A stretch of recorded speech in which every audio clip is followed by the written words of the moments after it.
అభిమానులు ఎప్పుడెప్పుడా అని ఎదురు చూసిన పుష్ప 2 వచ్చేస్తుంది. ఈ సినిమా ఎన్ని కోట్లు వసూలు చేస్తుంది, బాలీవుడ్ లో ఎంత సాధిస్తుంది అని లెక్కలు వేస్తున్నాయి ట్రేడ్ వర్గాలు.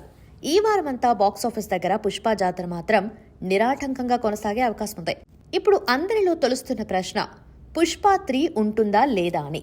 ఎండ్ కార్డ్ లో పుష్ప 3 ఉంటుందంటూ చిత్ర బృందం ప్రకటించింది. Pushpa 1 the rise, Pushpa 2 the rule అయితే పుష్ప 3 ద ర్యాంపేజ్ అన్నమాట. సుకుమార్ మైత్రి మూవీ సంస్థలకు ఈ సినిమాకి పార్ట్ 3 తీసే ఆలోచన ఉంది. కాకపోతే ఇప్పట్లో సాధ్యం కాకపోవచ్చు. అల్లు అర్జున్ త్రివిక్రమ్తో ఓ ప్రాజెక్ట్ చేయాలి. అందుకు కాస్త సమయం పట్టేట్టుంది. 2025 వేసవిలో ఈ చిత్రాన్ని ప్రారంభించే అవకాశం ఉంది. చాలా పెద్ద క్యాన్వాస్ ఉన్న సినిమా ఇది. పూర్తయ్యేటప్పటికీ 2 ఏళ్లు పట్టొచ్చు.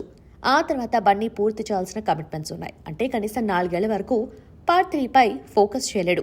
మరోవైపు పార్ట్ 3 అనేది టెక్నికల్ గాను కష్టమే. ఎందుకంటే పుష్ప కథ పార్ట్ 2తోనే అయిపోయింది. ఇంటి పేరు తెచ్చుకోవటం అనేది పుష్ప టార్గెట్. అది అచీవ్ అయిపోయాడు. ఇక కథలో కాన్ఫ్లిక్ట్ ఏముంది? పార్ట్ 2లోనూ సీఎం సీట్ కోసం బన్నీ చూసిన రాజకీయం అనే కాన్సెప్ట్ లేకపోతే కథ లేదు. పార్ట్ 3 చేయాలంటే కొత్త కాన్సెప్ట్, కొత్త కాన్ఫ్లిక్ట్ ఎంచుకోవాలి. అవి చేసే బదులుగా ఓ కొత్త కథ రాయొచ్చు.